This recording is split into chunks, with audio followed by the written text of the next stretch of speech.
In this lesson series, we are going to refer to the mallets left to right, 1, 2, 3, 4, just like you read.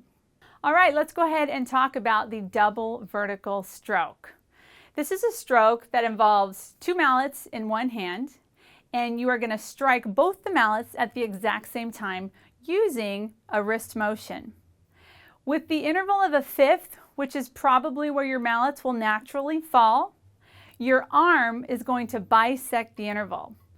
Normally, your elbow will almost always support the wrist. So when I play a double vertical stroke, my elbow should be bisecting this interval. Also, if you're going to play just with one hand, which I recommend, start with your right hand first or start with your left hand first, but just start with one hand.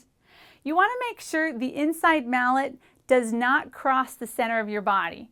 For example, if you're starting with your right hand, I don't want you standing over here. You're going to be moving your body so that your right hand is on the right side of your body. This is how it's going to happen in literature. You'll have your left hand over here and your right hand over here. So you want to make sure you're practicing what you're going to do in the future. With the double vertical stroke, the first exercise has us practicing 4 repetitions, moving in stepwise motion up the lower manual, all the way back down, and then 2 repetitions doing the same thing. This is a great exercise just to play as a general warm-up, even when you become an advanced player. It's also important to get those muscles really moving at first. I don't necessarily recommend you go with the 1 repetition right away because that gets a lot harder very quickly. So you're going to watch the elbow, that it stays in line with your wrist the whole time. You're going to make sure the right hand stays on the right side of your body. As you move up, you may move your feet to play up and down. You will probably not stay in the same position the whole exercise. As you're playing this exercise, you're going to start on F and C, and you're going to work your way up the octave and back down. You're not going to be able to stay in this position while you play this entire exercise. So what you're going to do is start at the F and C, keep your weight shifted over to your left. As you move up the keyboard, you'll just pick up your right foot slightly, move over, and move back and shift your weight to your left. On the marimba, we do a lot of weight shifting versus turning your shoulders to play.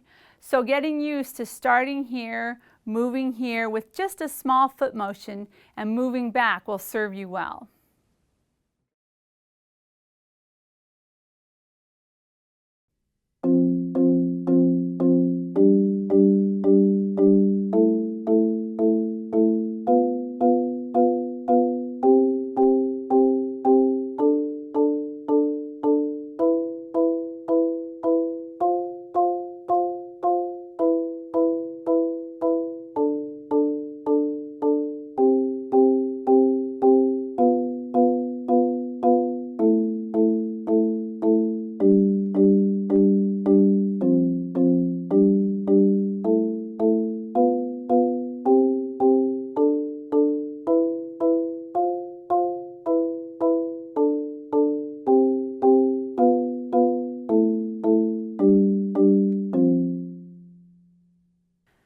On that exercise, you'll notice I did both hands together at a little bit faster tempo.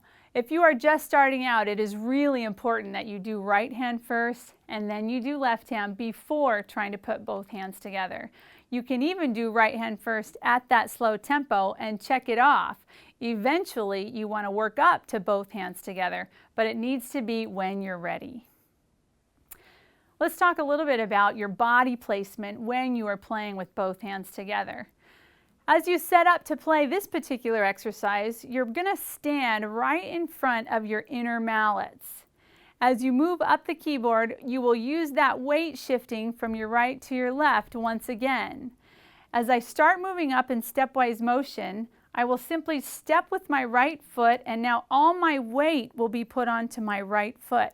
I finish playing up here. Notice my inner mallets are still directly in front of me.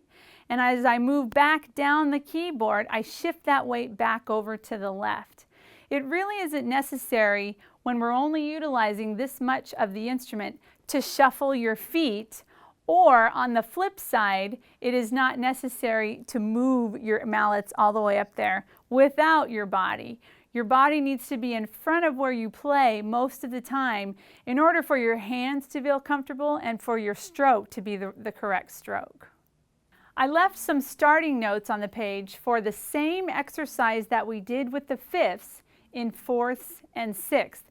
And it's really important you go through the entire exercise. 4 repetitions on each interval, moving up in stepwise motion, up and back down the keyboard. And then you do 2 repetitions up and back down the keyboard. These intervals are so prevalent in our beginning literature that I don't want you to get fifth heavy. It's really easy to get comfortable with the interval of a fifth, but you're going to find that you need to play a sixth so often that you really need to practice some duration and longevity in that interval as well.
Let me talk a little bit about kinesthetic muscle memory. We do a lot of repetitious motion playing percussion, and it's really important to get your muscles accustomed to this. You need to play slowly and very, very accurately when you do these exercises. That's why I have you starting so slow. It allows you to really develop and strengthen some of these muscles that probably haven't done a lot of this before.